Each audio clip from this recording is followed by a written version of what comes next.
Halo semuanya, perkenalkan nama saya Rianti Anggraini dengan NIM 3012012122047. Saya dari Prodi Sarjana Ilmu Keperawatan tingkat 2 Fakultas Ilmu Kesehatan Universitas Santo Borromeus. Di sini saya akan menjelaskan materi mengenai sistem informasi keperawatan untuk memenuhi tugas mata kuliah Sistem Informasi Keperawatan.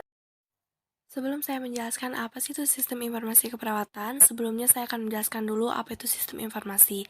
Sistem informasi merupakan sistem yang mengkombinasikan pekerjaan manusia dan penggunaan teknologi dalam upaya mendukung manajemen dan kegiatan operasional.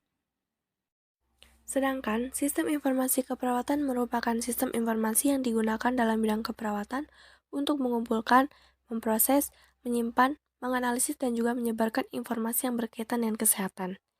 Sistem informasi keperawatan juga membantu perawat dalam mengambil keputusan yang tepat dalam memberikan perawatan kepada pasien.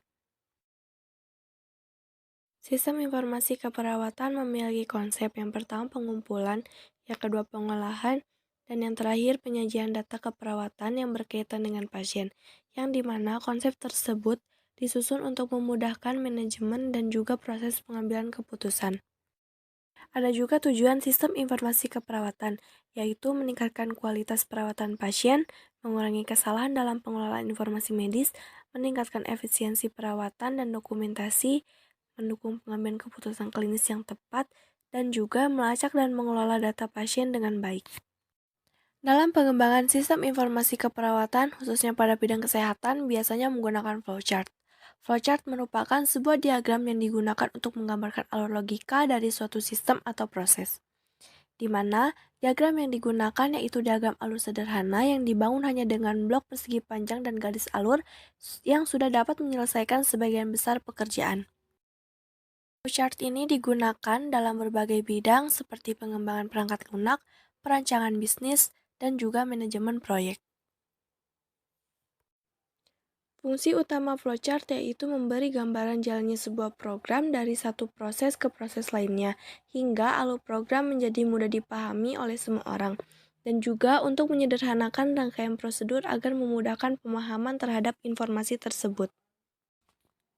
Ini merupakan beberapa simbol flowchart. Selanjutnya ada etika sistem informasi keperawatan. Pentingnya etika dalam sistem informasi keperawatan yaitu yang pertama, privasi dan kerahasiaan data pasien dijaga dengan baik untuk melindungi hak privasi pasien. Yang kedua, penggunaan data pasien untuk kepentingan bisnis tanpa izin dan persetujuan dari pasien yang bersangkutan dapat merugikan pasien dan melanggar hak privasi pasien. Yang ketiga, pelanggaran etika dalam penggunaan teknologi informasi dan komunikasi dalam praktik keperawatan dapat merugikan pasien dan melanggar hak privasi mereka. Yang terakhir, pelanggaran hak kekayaan intelektual seseorang dalam bidang teknologi informasi dan komputer dalam sistem informasi keperawatan dapat merugikan pencipta teknologi dan melanggar hak kekayaan intelektual mereka. Yang selanjutnya ada dimensi moral sistem informasi. Yang pertama, hak dan kewajiban informasi, di mana dimensi moral ini berkaitan dengan hak individu untuk memiliki akses ke informasi dan kewajiban organisasi untuk memberikan informasi yang akurat dan lengkap. Yang kedua, hak dan kewajiban kepemilikan. Dimensi ini menekankan bahwa dalam zaman yang serba canggih ini, bagaimana hak-hak pribadi dapat terlindungi. Yang ketiga, akuntabilitas dan pengendalian. Dimensi ini mengatur bagaimana mengendalikan sistem informasi terhadap bahaya-bahaya yang mungkin terjadi dan juga akuntabilitas dalam penggunaan informasi.